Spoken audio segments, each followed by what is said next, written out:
बिस्मिल्लाहिर्रहमानिर्रहीम अस्सलाम वालेकुम। मैं हूं मेहरीन सब्तैन। देख रहे हैं आप मेरा यूट्यूब चैनल और फेसबुक पेज। नाज़रीन, एक वीडियो इस वक्त बहुत वायरल है। इस वीडियो में एक ख़ातून है और वो ख़ातून बड़ी ही खौफनाक कहानी सुना रही है। ये ख़ातून और इनके शौहर मरने से पहले ये वीडियो लगाते हैं और उसके बाद ये वीडियो जंगल में आग की तरह फैल जाती है। लाहौर से एक ऐसा वाक़या सामने आया जिसे सुनकर हर शख्स परेशान होगा कि इंसान की ज़िंदगी की क्या वक़्त है। गरीब इंसान जो है वो किसी जोगा नहीं है। ये मियाँ बीवी हैं, तैयबा और इकबाल इनका नाम है और तैयबा और इकबाल लाहौर में रहते थे, जहाँ ग्रीन लाइन ट्रेन जो है वो मंसूबा शुरू होता है और उसके बाद इनको वहाँ से अपनी ज़मीन गिव अप करना पड़ती है और ये सरगोदा आ जाते हैं। सरगोदा आने के बाद ये मियाँ बीवी जो हैं ये अपनी ज़िंदगी की गाड़ी को आगे लेकर जाना चाहते हैं। औलाद इनकी है नहीं, गुर्बत है, लेकिन उसके बावजूद ये मेहनत करते हैं। मेहनत करके अपना घर जो है वो बनाना चाहते हैं और जिस इलाके में ये जाते हैं वहीं पर एक खुदा तर्स इंसान इनको अपनी ज़मीन का एक टुकड़ा देता है। ये उनके लिए काम भी करते हैं और यूँ वहाँ पर घर बनाने का आगाज़ करते हैं। पाई-पाई जोड़ी जाती है और पाई-पाई जोड़कर ये लोग जो है ये अपना घर बनाने की कोशिश करते हैं और इस घर बनाने के लिए इन्हें बहुत मेहनत करनी पड़ती है। ये घर बनाने के लिए जब ये मेहनत करते हैं तो हर तरह का काम करते हैं, जिस तरह का काम इनको मिलता है उस काम को ये करते हैं। इसका शौहर जो है उसके पास बाइक होती है, बाइक पर वो रोज़ का सामान लेकर बाहर निकलता है और ये सामान भी उसने कर्ज़े पर शुरू में लेना शुरू किया और इस सामान को ये जाकर जगह-जगह फ़रोख्त करता है और इस तरह से दिहाड़ी के हिसाब से इसको पैसे मिलना शुरू होते हैं और इसकी बीवी उसी इलाके में लोगों का घर का काम पकड़ लेती है। अब चूँकि इनके बच्चे नहीं हैं, घर में ज़्यादातर वक़्त जब भी ये इकट्ठे होते हैं तो फ़ोन के ऊपर इनकी ज़्यादातर चीज़ें टिकटॉक पर देखना, जिस तरह कि आजकल आप देखते हैं बहुत ज़्यादा यूसेज है टिकटॉक का, ख़ास तौर पे लो मिडल क्लास भी बहुत ज़्यादा इसको इस्तेमाल करती है और छोटी-छोटी रील्स होती हैं जिसको देखने में अपना सारा-सारा दिन लोग सर्फ कर देते हैं और इसने जिस तरह से लोगों के दिमागों को अपने कब्ज़े में कर लिया है, उसी के असर में ये भी आ जाते हैं। अब इस टिकटॉक पर अपनी कभी-कभी ये वीडियोज़ भी लगाते हैं। अब मुझे याद है कि मेरे घर एक हाउस हेल्प थी और उसने टिकटॉक पे जब अपनी वीडियोज़ लगाई और उसने मुझे दिखाया कि मेरा टिकटॉक अकाउंट है, आप यकीन मानिए कि मैं हैरान रह गई। इस वक़्त मैं आपको जिस तरह से नज़र आ रही हूँ, शायद इससे थोड़ा बेहतर ही होंगी आम ज़िंदगी में। शायद कैमरे में मुझे कभी-कभी लगता है मैं थोड़ा मुख्तलिफ हूँ, लेकिन टिकटॉक पर लगाने वाली वीडियोज़ जो है, जो लोग लगाते हैं, वो ऐसे-ऐसे फ़िल्टर्स इस्तेमाल करते हैं जो आपको ऐसा दिखाते हैं कि आपको कोई पहचान नहीं सकता। जब उसने मुझे अपनी वीडियोज़ दिखाई तो मैं उसको यकीन मानिए पहचान ही नहीं सकी। वो कि इंतहाई खूबसूरत लड़की थी और उसका इंतहाई हसीन और जमील शौहर था। उसका शौहर तो मैंने कभी नहीं देखा था, लेकिन वो लड़की जो मेरे पास हाउस हेल्प थी, उसका रंग बहुत गहरा था, एक पक्का रंग था उसका।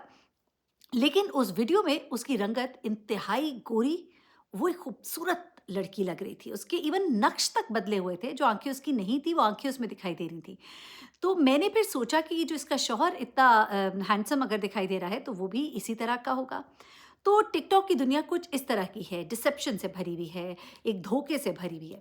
अब टिकटॉक की दुनिया में ये भी अपनी वीडियोज़ लगानी शुरू करते हैं, कभी-कभी छोटी-छोटी गुफ्तगू, कोई लिप सिंक, कोई इस तरह की चीज़ें और खुश होते हैं।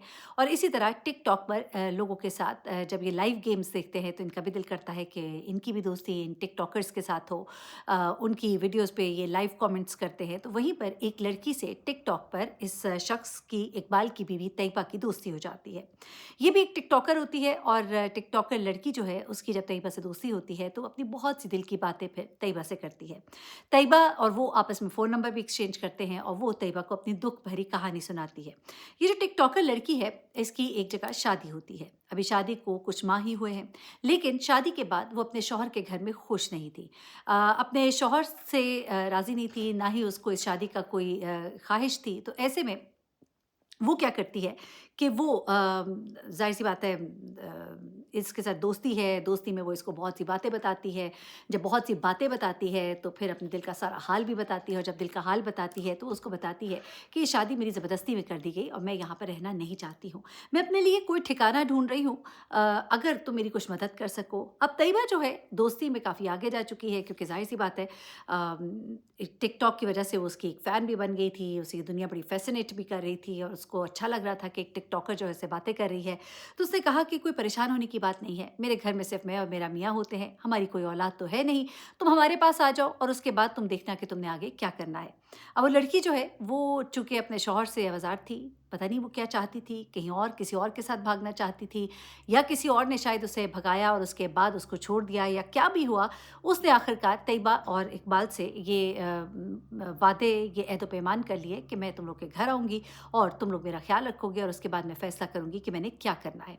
उसके बाद ये लड़की इनके घर पहुँचती है और तैयबा और इकबाल बड़े खुश होते हैं, इसकी मेहमान नवाज़ी करते हैं, वो चंद दिन इनके घर रहती है और उसके बाद वो इनके घर से रवाना हो जाती है वापस जाने के लिए लाहौर।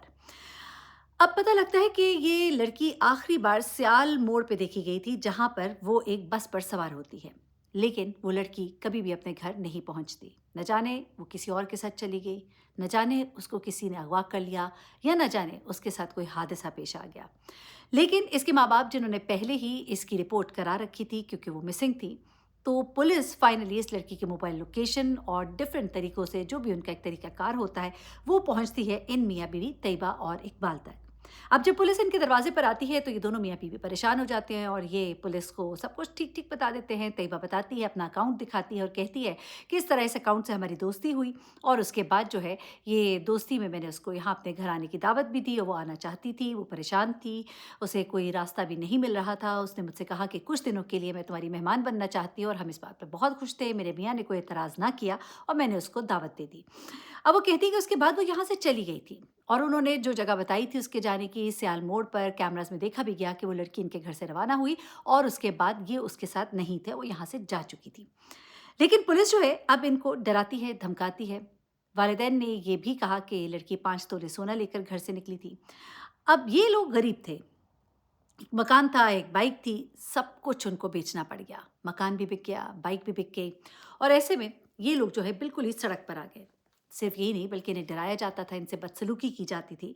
ये इतना परेशान हुए कि इन्होंने आखिरकार जो गोलियाँ होती हैं गंद में रखने वाली, वो गोलियाँ खा लीं और ये दोनों जो हैं, ये इनकी हालत बड़ी ख़राब हुई। इनको अहले मोहल्ला ने एम्बुलेंस में डाला, हॉस्पिटल मुंतकिल किया और इनकी जान बच गई, जिस पर भी पुलिस ने ये कहा कि ये सब तो ड्रामा है। उसके बाद फिर इन्होंने कोशिश की कि किसी तरह इनकी जान बच जाए, लेकिन पुलिस ने फिर इनको बुलाना, धमकाना, डराना सब शुरू कर दिया और आखिरकार इनकी हो गई बस। आखिरकार इन्होंने पक्का बंदोबस्त किया और पहले से ज़्यादा गोलियां घर में जहरीली इकट्ठी की। उससे पहले इस खातून ने एक वीडियो बनाई और इस वीडियो में इसने क्या कहा, ज़रा सुनिएगा। इस वीडियो में वो कहते हैं कि हमारे साथ बड़ा ज़ुल्म हो रहा है। ये खातून जो है वो कहती है कि हमारे साथ बड़ा ज़ुल्म हो रहा है, हमने ऐसा कुछ भी नहीं किया जो कहा जा रहा है। हमसे 5 तोले ज़ेवर और 20 लाख रुपए जावेद नामी पुलिस ने माँगे हैं, पुलिस वाले ने माँगे हैं। वो कहते हैं कि मैं तुम लोग का जिस्मानी रिमांड लूँगा और फिर तुम लोग का बहुत ही बुरा हाल करूँगा। हम इस बात से बहुत खौफ़ज़दा हैं और हम अपनी जान ले रहे हैं। इसके बाद इन्होंने गंदम वाली गोलियाँ खाई और उसके बाद ये दोनों जो हैं ये अपनी जान ले लेते हैं। लड़की के जो वरसा है वो उनका मुसलसल यही कहना है कि नहीं, हमारी बेटी को मार दिया गया है, अगवा कर लिया गया है। उसके साथ 5 तोले सोना था, वो भी इन्होंने लिया है। अब चूँकि ये पकड़े गए हैं तो इन्होंने अपनी जान ले ली है। वो इस बात पर अभी भी मुसलसल बज़िद हैं क्योंकि लड़की पुरस्रार तौर पर गायब है। यहाँ तक कि इनकी लाश ढूँढने के लिए जगह-जगह पुलिस ने खुदाई भी की। जब ये केस खुला और बात पुलिस तक आई और बात आई थाना ग्रीन टाउन लाहौर की, तो उन्होंने ये बात कही कि हम तो इनको पहले ही क्लियर कर चुके थे। यानी कि ये जावेद नामी पुलिस वाला जिसके बारे में इन्होंने कहा, वो कहते हैं कि हम तो इनको बेगुनाह करार दे चुके थे। एनीवे अहले इलाका ने इनकी तदफ़ीन की। लोग इनके बारे में कहते हैं कि अच्छे लोग थे, मासूम और बेज़रर लोग थे, लेकिन पुलिस के नारवा सलूक की वजह से उन्होंने अपनी जान ले ली। इस पर यकीनन कार्रवाई होनी चाहिए। गरीब का कोई पुरसाने हाल नहीं और पुलिस वाले जो है उनका तो फिर जहाँ पर बस चलता है और जहाँ हाथ पड़ता है, वो इस तरह से कर जाते हैं। पूरे लाहौर में इस वक़्त इनके लिए आवाज़ उठाई जा रही है। कहा जा रहा है कि ज़ालिमों को कैफ़रे किरदार तक पहुँचाया जाए। अपना बहुत ख़्याल रखिएगा, दुआ में याद रखिएगा। अल्लाह हाफ़िज़।